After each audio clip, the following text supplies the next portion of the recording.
بہت عرصہ پہلے ایک جنگل میں اولیور نامی شیر رہتا تھا۔ اولیور جنگل کا بادشاہ تھا۔ وہ اور چیتا لوسیفر اچھے دوست تھے۔ ایک دن اولیور نے لوسیفر سے کہا، کوئی جانور میرا مقابلہ نہیں کر سکتا۔ اب ٹھیک کہہ رہے ہیں اولیور، تاہم اب ہاتھیوں کے سامنے چوہے کی طرح کام کرتے ہیں۔ اولیور کو شدید غصہ آیا۔ لوسیفر، تم نے یہ کہنے کی ہمت کیسے کی؟ میں صرف مذاق کر رہا تھا۔ اولیور نہیں، راجا، مجھے بادشاہ کہتے ہیں، جیسا کہ دوسرے جانور کرتے ہیں۔ اب بھی مختلف نہیں ہے، لیکن اولیور کے حقیقی دوست ٹھیک ہے، ہماری دوستی ختم ہو گئی ہے۔ میں تم سے دوبارہ کبھی بات نہیں کروں گا۔ لوسیفر کچھ دنوں کے بعد مایوس ہو کر چلا گیا۔ وزیر مملکت جنگل لومڑی نے بندر راکٹ کو پکڑ لیا، جنگل کا سب سے مطلوب مجرم، اور اسے اولیور کے سامنے پیش کیا۔ راکٹ، اب کی ڈکیتیوں کی داستان دور دراز جنگل میں مشہور ہے۔ تم نے نہ صرف جانوروں کو لوٹا ہے بلکہ میرا سامان بھی چوری کیا ہے۔ آپ کو موت کی سزا ملتی ہے۔ اب سے 2 مہینے بعد آپ کو چٹان سے پھینک دیا جائے گا، لوگو۔ لونی نے راکٹ کو جیل میں ڈال دیا۔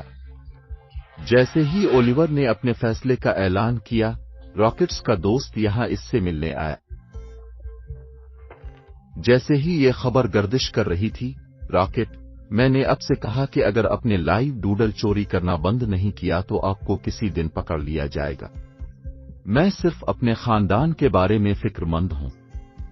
کاش میں ان کے لیے کچھ کر سکتا۔ خدا کا ڈوڈل کرے۔ راکٹ کی بات سنتے ہوئے حیران رہ گیا۔ وہ اولیور سے ملنے گیا اور کہا کہ میرے بادشاہ، میں راکٹ کا دوست ہوں۔ میں کچھ کہنے آیا ہوں۔ جو کہنا چاہتے ہو وہ کہو، میرے بادشاہ۔ میں چاہتا ہوں کہ آپ راکٹ کو آزاد کریں تاکہ وہ اپنے گھر جا سکے اور اپنے خاندان کی مدد کر سکے۔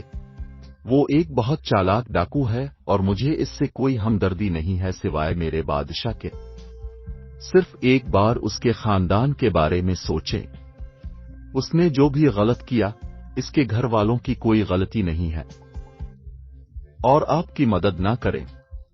یہاں تک کہ اگر میں اسے رہا کر دوں تو اس بات کی کیا گارنٹی ہے کہ وہ بھاگ نہیں جائے گا؟ میں کوئی خطرہ مول نہیں لے سکتا۔ ڈوڈل نے تھوڑی دیر سوچا، پھر کہا، ٹھیک ہے میرے بادشاہ۔ بڑا مہربانی راکٹ جاری کریں۔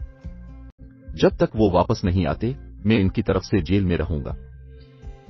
اگر وہ کبھی واپس نہ آئے تو کیا ہوگا؟ کیا اب بھی سزائے موت کو قبول کریں گے؟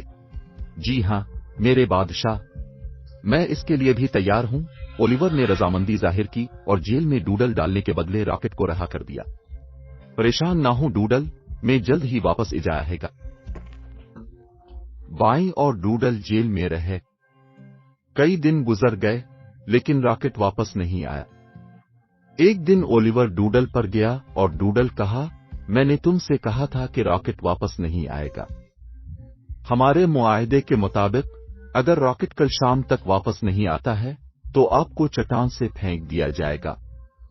جب راکٹ اگلے دن نہیں آیا تو اولیور اور لونی نے ڈوڈل لیا۔ پہاڑ کی چوٹی پر آپ کا دوست ہے اور دھوکہ دیا کہ اب مرنے کے لیے تیار ہو جاؤ، ڈوڈل نے بے خوف ہے کر جواب دیا۔ میں بنا رہا ہوں، میں اپنے دوست کے لیے مرنے کے لیے تیار ہوں۔ انہوں نے کہا کہ اچانک راکٹ نمودار ہوا، پھر موقع پر پہنچنے کے بعد۔ ایسا کرنے کی ضرورت نہیں ہے میرے دوست۔ آپ نے میرے لیے جو کچھ کیا ہے اس کے لیے میں ہمیشہ شکر گزار ہوں۔ اب میں اپنی سزا ختم کروں گا۔ راکٹ، تم واپس کیوں آئے ہو؟ میں سزا بھگت چکا ہوتا۔ کوئی ڈوڈل نہیں۔ میں نے یہ جرم کیا تو کیا مجھے سزا کاٹنے والا ہونا چاہیے؟ اولیور نے ان کی دوستی کو دیکھتے ہوئے سوچا، دونوں ایک دوسرے کے لیے مرنے کو تیار ہیں، اور میں نے ایک چھوٹی سی وجہ سے اپنے بہترین دوست سے دوستی توڑ دی۔ تھوڑی دیر سوچنے کے بعد اولیور نے کہا، کسی کو مرنے کی ضرورت نہیں ہے۔ آپ کی دوستی کی بنیاد پر میں تمہیں معاف کرتا ہوں، لیکن یاد رکھو